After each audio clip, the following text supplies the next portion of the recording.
श्री स्वामी समर्थ मंडळी, तर स्वागत असं माझ्या नवीन एका ब्लॉगमध्ये. तर आज बघूया कोकणातील सकाळी सकाळी उठलं आहे आणि आई शोधित घराच्या बाहेर गेले. तर बघते तर काय, आई देवपूजेसाठी फुला काढी होती. सकाळी उठली की तिचा पहिला काम फुला काढूचा. बाकीची कामं जाग्यावर रवली तरी चलतील, पण फुला काढूचा काम तिचा पहिला. व्हिडिओ काढते म्हणून ती खूप खुश झाली. तशी माऊली माझी खूप साधी हो. घराच्या साईडीक अशी खूप झाडं असल्यामुळे पक्ष्यांचं चिवचिवाट पण खूप असता आणि ह्यो छोटुसो वाहनारो झरो आमच्या घराभोवताल.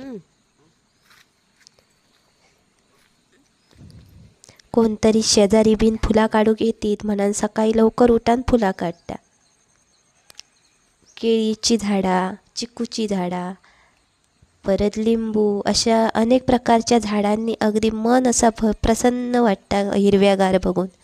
आणि घराच्या समोरच डोंगर असल्यामुळे मोर, माकड आणि अनेक प्रकारच्या पक्ष्यांचा आवाज असं जवळनं अनुभवाक भेटता. आणि आई फुला काढताना ही मांजरा तिच्या सोबतच असतात. जर मंडळी व्हिडिओ आवडल्यास लाईक आणि सबस्क्राईब करूक तेवढा विसरा नको. तर असं होतं माझं